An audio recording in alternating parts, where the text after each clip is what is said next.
Boa noite, pessoal. Mais um registro aqui da Savoy Salva. É registrar aqui o caverninha aqui, ó. Mostrar minha rotina diária aqui quando eu chego de noite aqui, agora que eu estou de férias.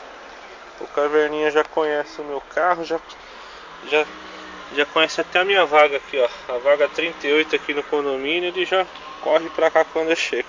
Olha se roçando aqui na minha perna. Ele já conhece, ó. Ele já vem. Aqui, ele ganhando um carinhozinho.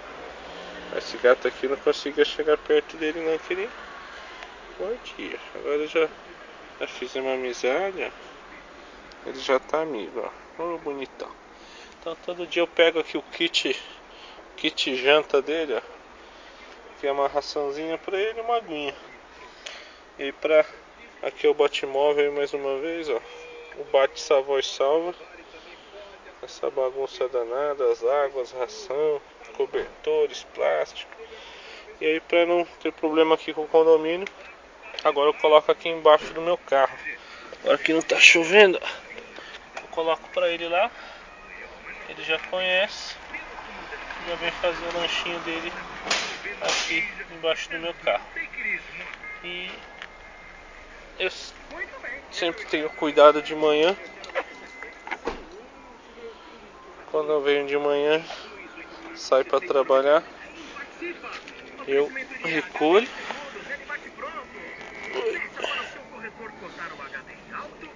Eu recolho aqui a ração, jogo fora a água e confiro se ele não está embaixo do carro, embaixo do pneu aí. Então esse aí é mais um Savoyzinho que a gente cuida aqui no condomínio.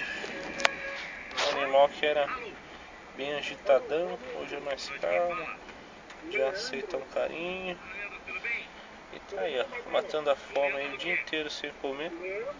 Eu gostaria muito de deixar a ração aí pra eles, né? Mas não dá pra deixar em nenhum lugar do condomínio aqui que o pessoal joga fora, o potinho mesmo, eles não querem, né? Já vieram reclamar comigo aí de bagunça, tudo, de sujeira, né?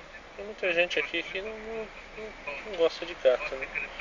Já até foram falar com o zelador aqui para dar um fim nos gatos. Mas enfim, a gente segue aí fazendo o trabalho e já me deu aqui até uma ideia de ver algum carro que normalmente não sai durante o dia. Pode ser até uma possibilidade de deixar durante o dia e também a ração para eles. Quando eu estou em casa de final de semana, eu deixo direto aí. Porque gato é diferente de cachorro, né? Eles comem várias vezes ao dia. Não come só uma vez, come de pouquinho em pouquinho. Então, por isso que sempre tem que ter o alimento e a água para eles. Aí, tá morrendo de sede, ó. Aí, que bonitão. Valeu, é isso aí, pessoal. Mais um registro aí do Savoy Salva. Fiquem com Deus. Contamos com a ajuda de vocês. Um abraço.